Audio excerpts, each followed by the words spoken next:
Good afternoon, everybody. Welcome to BarrelUp Podcast with your host, John Carlos, and my co-host, Barrel Guru.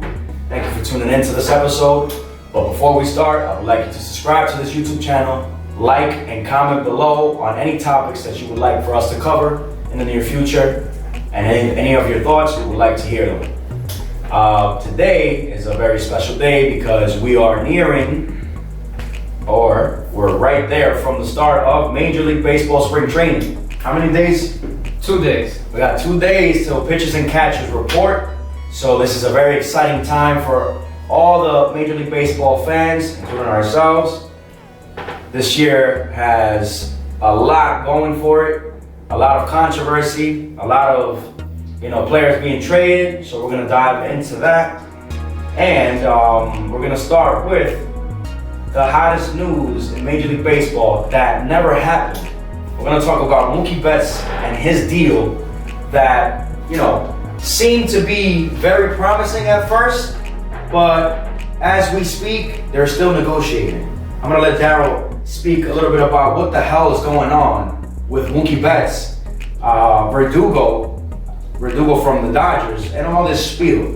Daryl, what the hell's going on, man? So officially it's been a whole week since the news broke that Mookie Betts and David Price have been traded to the Dodgers in return for outfielder Alex Verdugo and a pitching prospect from Minnesota. So it's actually a 3-team trade. 3-team trade, yeah. So the 3 teams are the Dodgers, the Red Sox, the Minnesota Twins. The Twins will be sending a pitcher prospect over to the Dodgers, in which the Dodgers will send Kenta Maeda back.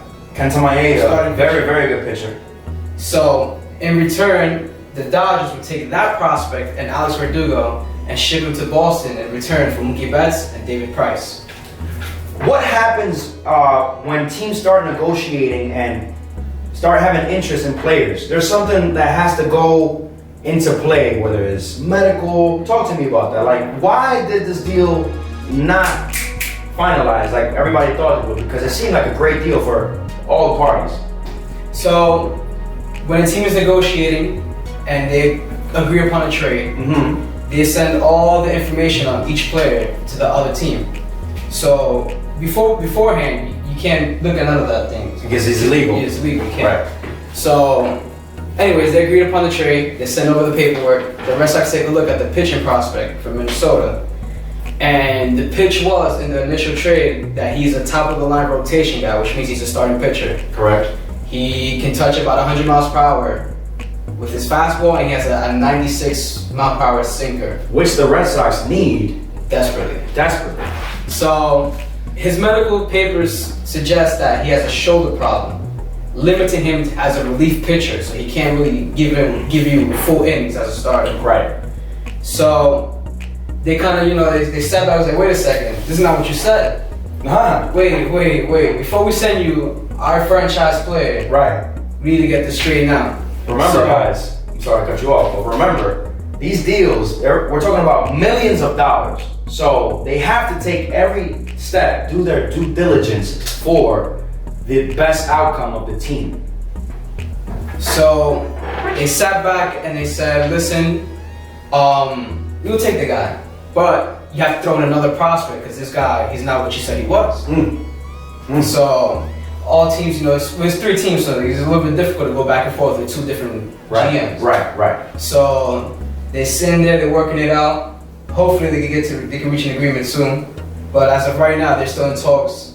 And the way it's shaping out is Minnesota will add another prospect to the deal. Realistically speaking, do you actually think that the trade will happen? Absolutely. Even if it's not all 3 teams, I think the Dodgers and the Red Sox will work something out where Mookie Betts will be in LA for next season.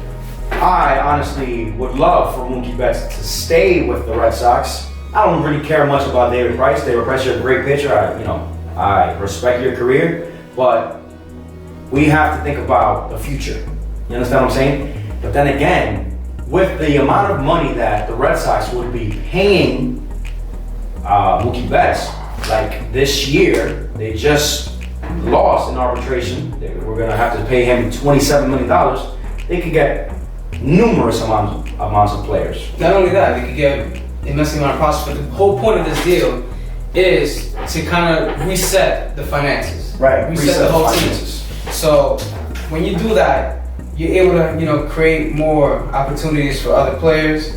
Not only that, you get to pursue top free agent players with a clearer chance of signing them. So Right. even if they do, and they will trade Mookie Betts, they can still pursue him in the offseason, given the contract he's actually looking for.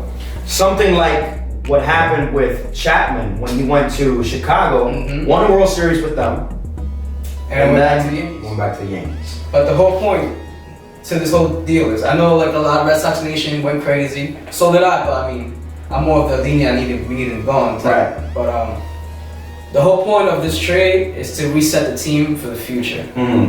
So if we keep the guys, Price and Betts, our future is looking bleak. But Right.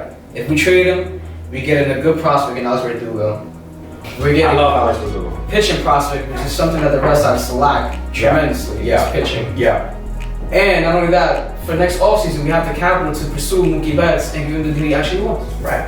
Talking about deals for the future and ongoing transactions that are happening, the Red Sox have an intern manager now for this year. They finally have a manager that can manage without being scrutinized or cheating scandals. Ron Ronicky, something like that. What do you think about that guy, man? Well, he was the bench coach for us last year with Alex Cora. So if there's one guy who knows how to operate this current roster, this team right here, it's that guy. With him as our manager, honestly, it sucks that we lost Cora, but understandably so. I think we have a great manager in Ron Ronicky. Talking about Cora, we talked about the whole cheating scandal in our last, not our last episode, the episode before that, but there's other news that touch on the same topic and other things that we didn't know, and people have came out and talked about it. When I say people, I'm talking about the ones that were quote unquote implicated, AJ Hinch and all that stuff. Let's talk a little bit about the article that came out recently where, the beans were spilled. What do you think about that? What was said in that article about the Houston Astros? And talk to me about when all that started and stuff. So the article that you're talking about is the article from the Wall Street Journal. The Wall Street Journal. Published like 2 days ago. Stating that the actual scheme itself was laid out by the analytics department and the front office of the Houston Astros. So Did you guys hear that? The analytics department and the front office. That means higher ups. We're not talking about managers on the field.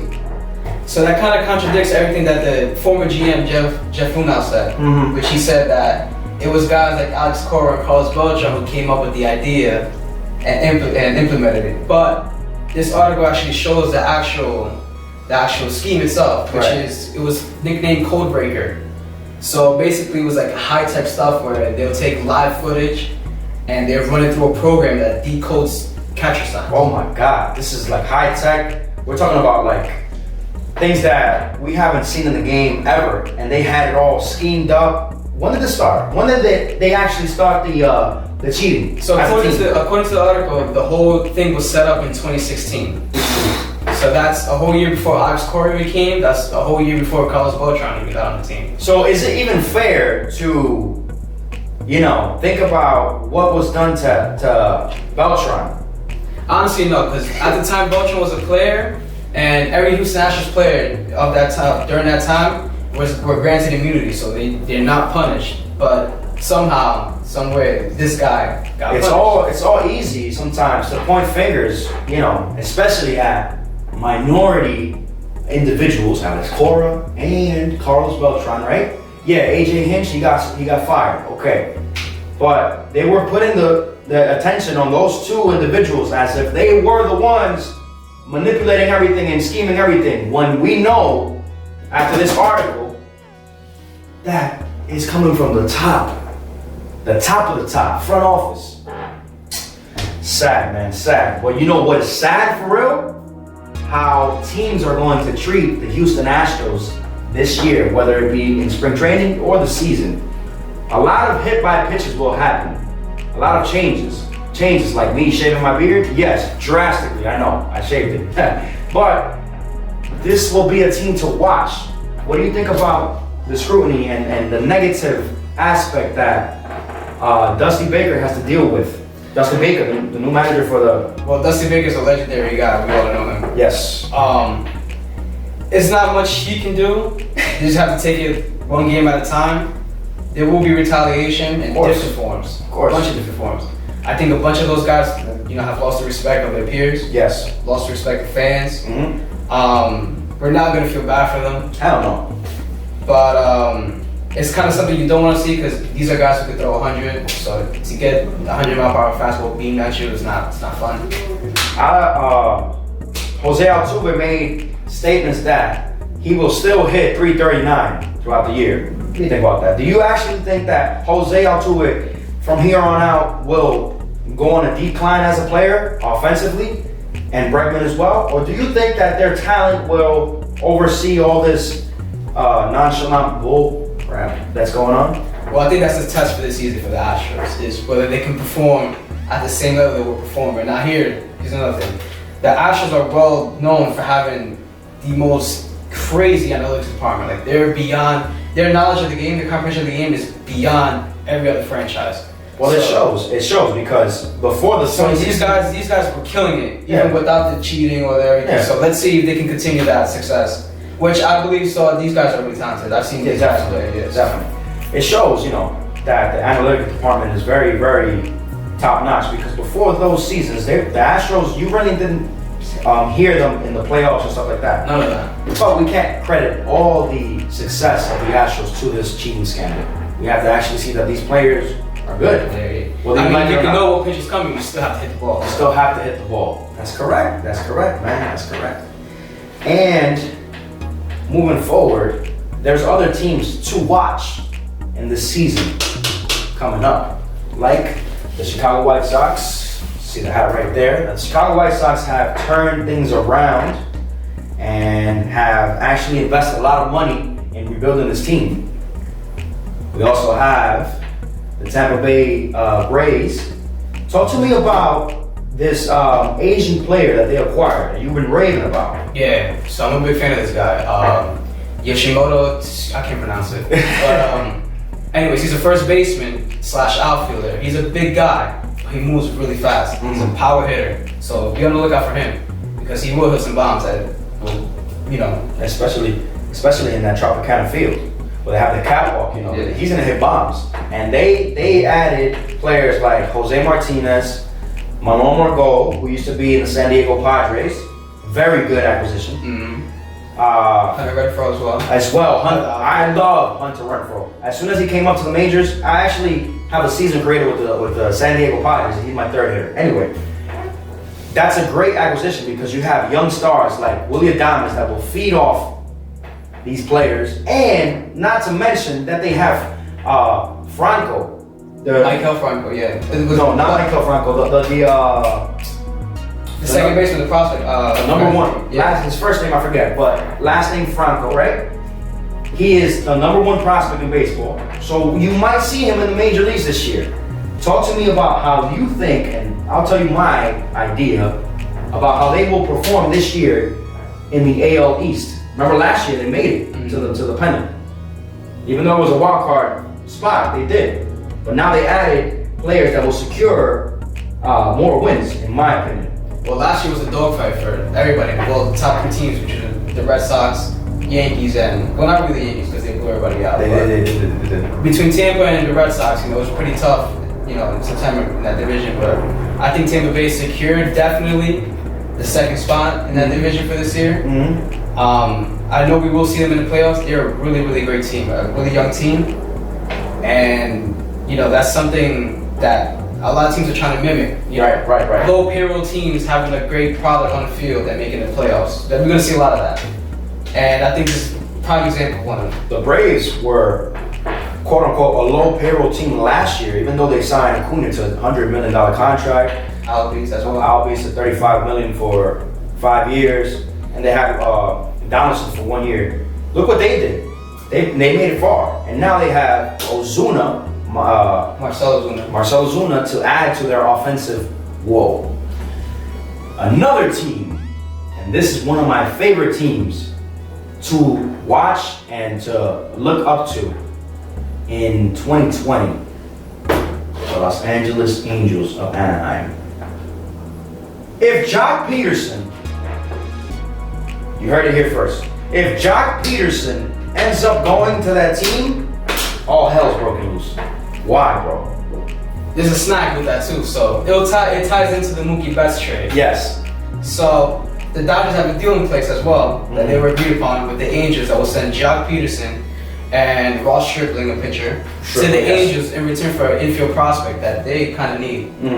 So before that deal can go through, they have to get Mookie Betts. Yeah. But if that trade actually finalizes and goes through, the Angels will be a very competitive team. Imagine Jock Peterson in center. You have, what's the left fielder's name? Justin Upton as well. Justin Upton. Mike Trout. Mike Trout in right. And you have the third baseman that just got traded. Not traded, signed. Signed. Rendon. Pujols DHing. You understand what I'm saying? Anderson, Simmons, commanding shortstop. I don't know, man. They can go far. This is all speculation because what you see on paper is not correlation exactly to what you will see on the field, but it's exciting because these are teams that used to compete, and under Mike Scioscia's regime, the former manager, they would make it to the playoffs almost every year. But like I said, in 2 days, pitchers and catchers report. It's nice to see that all the players are getting ready, especially the pitchers, especially, we haven't talked about the Mets, but we will shine a little bit of light on the Mets. I'm not concerned about their pitching apparatus, their pitching rotation, because what I'm actually concerned about with the Mets is the thought of Joenny Cespedes coming back and actually performing. But in order for him to perform, he has to stay healthy. And before the show, Daryl and I, we were watching how the Mets reporters are killing him negatively because they're saying, oh no, the Mets should have got rid of him. You can't count on Cespedes to play 140 games for you.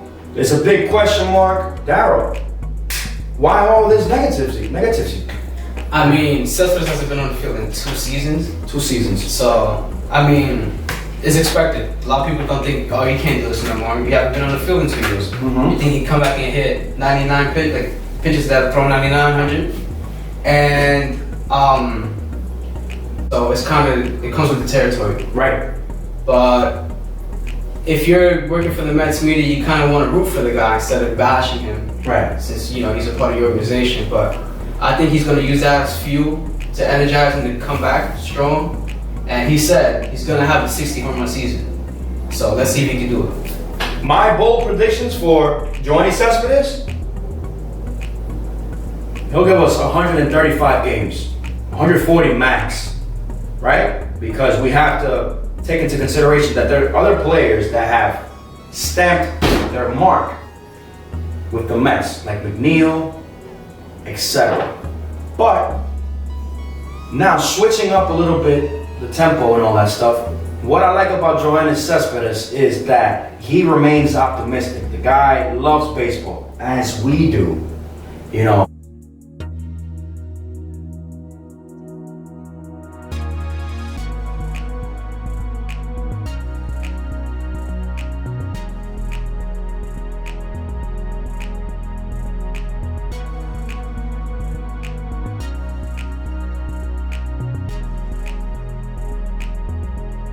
Baseball has been a game that has given so much to us, so it's only fair to give back. Even though we didn't make it as professional baseball players, we still have a lot to give. And the structure and discipline that I've learned from the game, I use that to my daily life advantage. Let me explain. So for example, for those of you that do not know and wonder, I'll give you a little bit of an idea. As a hitter in Major League Baseball or in baseball in general, out of 10 at-bats, right? If you get 3 hits and fail 7 times, you're considered great. That means you have a 300 average. So it's a game of failure, you know? For you to be great at this sport, you have to constantly fail. In life, you have curveballs thrown at you every day. you have a plan that you set out yesterday for today, and when you wake up, everything is shifted. So, whenever I'm going through a tough moment or a hard situation in life, I think about the struggles of my career within baseball, Little League, then Junior League. Then I went to Dominican Republic, became a star over there. Had to come back over here, played high school baseball, all throughout that, chasing a dream. Played college baseball. Now I coach BarrelUp Baseball. We have a podcast. So this has been a life changer for us. And now, sky's the limit. I'm gonna let Darryl share a little bit about his story. And we did play against each other and with, partners as well. In Pelton, Pack Boy here in Yonkers. Darryl, what do you have to say about the game of baseball, brother? So baseball itself has given I can't even explain just the amount of joy it's given me. Yes. The structure in my life. And not only that, the lessons I took away from the game. Yeah. So it started off with coaches teaching me certain things that I use to this very day. Whether it's to live in the moment, don't let one situation mess up everything else. Right. So basically they always tell you, forget about it. It's a new at bat, it's a new inning. So I kind of use that every day to where if I struggle professionally at work or in school, I tell myself, listen, it'll get better, I am better. Right.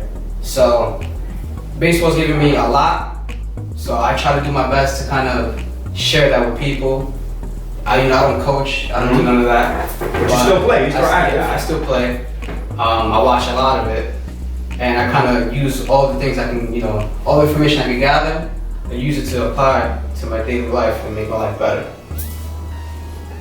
For people to be successful, it only takes that one decision to be right, to become successful. You can have your whole life, everything going wrong, and then that one day, everything shifts and changes. And we all have that. We all have bad days where nothing is going right, we make wrong decisions or we do something stupid, but I think for us, we've learned to kind of push that away and strive to be better, get better. Last but not least, correlating it to a baseball player's daily activity. For example, if a hitter is 0 for 3, meaning in his first 3 at-bats, no successful result, maybe strikeout, ground out, fly out, remember the word out at the end, you're not doing much. You can come in the 9th inning, that same player, in a situation where the game is on the line, get a hit, and now you're crowned as champion. With that being said, stick to your goals, follow your dreams, no matter how big or small they are, strive. Thank you for watching this episode. BarrelUp Baseball, baby.